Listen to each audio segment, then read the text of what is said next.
Por que será que os socialistas vivem dizendo que Cuba tem a melhor saúde pública do mundo, tem a melhor educação pública do mundo, tem os melhores unicórnios públicos do mundo, mas eles sempre vão para Nova York e nunca para Cuba? Sempre vão para o símbolo da opressão, do capitalismo, do neoliberalismo, do imperialismo americano. A CNN, emissora de TV esquerdista dos Estados Unidos, fez uma reportagem sobre o documentário Sicko, de Michael Moore, que basicamente defende que os americanos abandonem o seu atual sistema de saúde e adotem algo similar ao modelo cubano. A reportagem afirmou que a mortalidade infantil em Cuba é impressionante, sendo a menor do hemisfério, junto à do Canadá.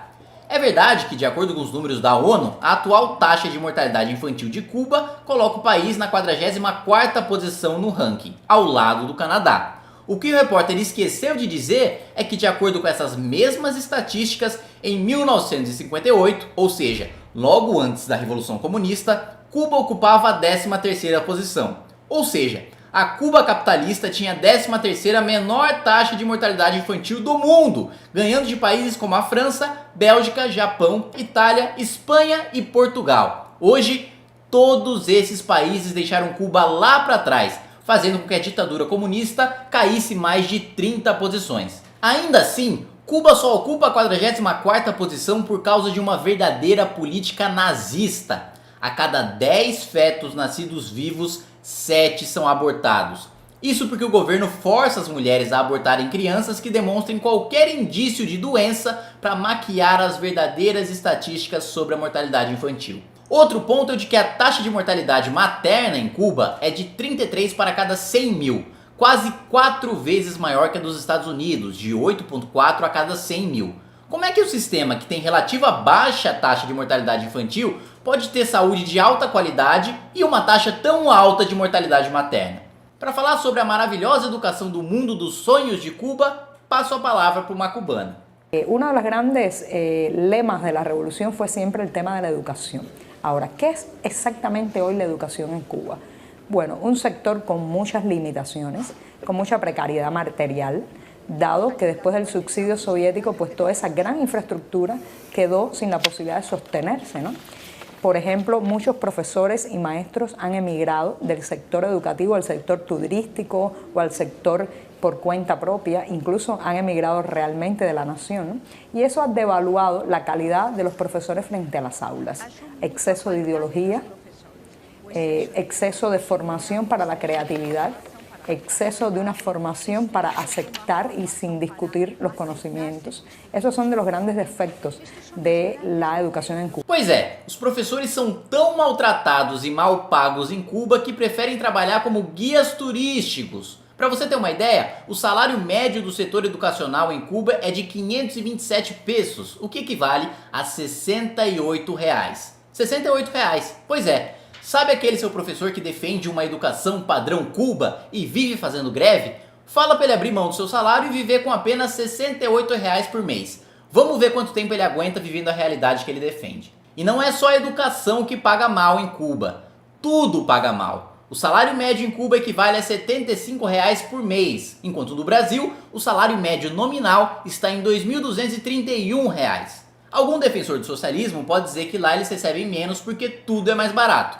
Mentira! E uma mentira desmentida pelo próprio governo cubano. Como lá todos os preços são controlados, podemos encontrar o valor de tudo no Ministério de Finanças e Preços de Cuba. De acordo com a Resolução 95 de 2014, um pedaço de pão de 130 gramas custa 3,25 pesos cubanos. Já uma dúzia de ovos custa, segundo a Resolução 61 de 2011, 13,2 pesos cubanos.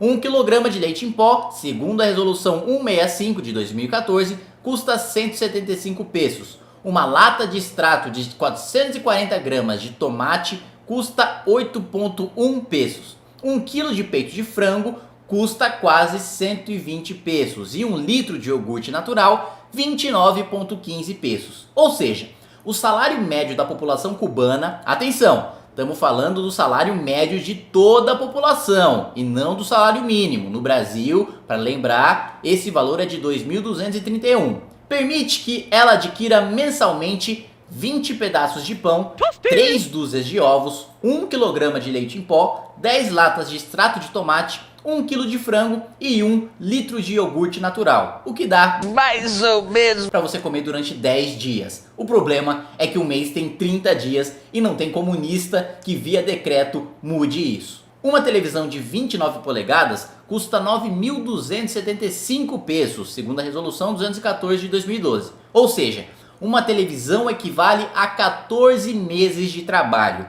Imagine um mundo em que você precisasse trabalhar 16 meses para assistir Netflix, ou para ver as cacetadas do Faustão, ou para ver o Silvio Santos jogando aviãozinho de dinheiro, ou melhor ainda, para assistir TV Câmara. Cuba é um país miserável, e antes que algum socialista de iPhone venha justificar, a miséria não é por causa do tal embargo americano, mas porque o socialismo gera pobreza e desigualdade. Enquanto os amigos dos ditadores vivem em mansões de luxo, usam roupas importadas e têm comida à vontade, a população passa fome, precisando em alguns casos recorrer à prostituição, ao contrabando e ao tráfico. O fato é que o embargo nunca impediu Cuba de fazer comércio com nenhuma empresa de outro país. Prova disso é que as importações cubanas chegaram em 2013 a 6,72 bilhões de dólares, ou seja, 8,7% do PIB cubano. Para terminar com chave de ouro, o argumento derradeiro. Durante os últimos 50 anos, mais de 1 milhão de pessoas, ou seja, cerca de 10% da população da ilha, se lançaram desesperadamente ao mar, utilizando qualquer coisa que flutue, correndo o risco de ser devoradas por tubarões apenas para escapar do verdadeiro inferno cubano. Inscreva-se no nosso canal youtube.com/mblivre.